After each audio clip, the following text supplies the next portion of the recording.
Hi, and welcome to 3 Things in 3 Minutes. I'm Nersi. Today we are talking about Reef from Next Move Games. It plays 2 to 4 players and it plays in about 30 to 45 minutes. And this is essentially an abstract puzzle game.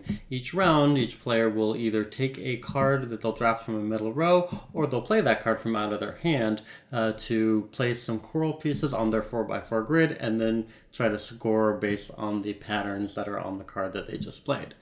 A few things I like about this game plays fast. It's pretty simple to teach. Those are basically the 2 things you do on your turn. Either draft a card from the middle or play the card to play some pieces and then score it. And so it's pretty easy to teach. And one of the nice things is if you're getting ready to score a card out of your hand, you can think ahead and not have too much downtime when it comes to your turn.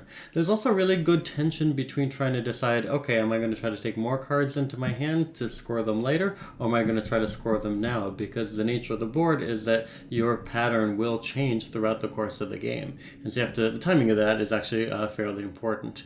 The other really interesting thing about the game is that it forces you to place the pieces before you actually score them. And the scoring patterns on the cards really don't match up with the pieces it has you place on your board. So you have to think ahead about how you're going to place those pieces in a way that's not going to mess up your scoring, but will be useful on a subsequent turn, which has some interesting strategy to it. A few things to consider about this game. It is an abstract puzzle game. There's a theme about building a coral reef. There's nothing inherent about that in the gameplay. It's an abstract puzzle game, kind of like Sagrada or Azul. So just recognize that it is fairly abstract. And the pieces are nice, big, chunky plastic pieces. Kind of sometimes made me feel like I was playing with a kid's toy, but they're have a pretty good tactile feel, and the different colors are also different shapes, which is helpful.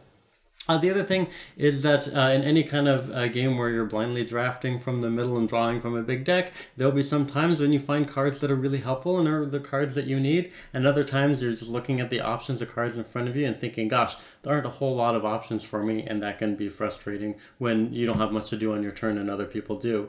And the end game is also triggered by running out of one of the colored pieces usually, or running through the deck, which is less common, and that can be frustrating if someone before you in turn order triggers the end of the game, because you might be left not being able to grab the pieces that you want, and you can feel a little bit cheated out from that. So, in summary, it is a fast, easy to play abstract puzzle game with some interesting strategy, balancing between scoring and drafting pieces. Just recognize that sometimes you can feel a little bit left out on your turn or at the end of the game. Thank you so much for watching. Please comment and subscribe. Bye.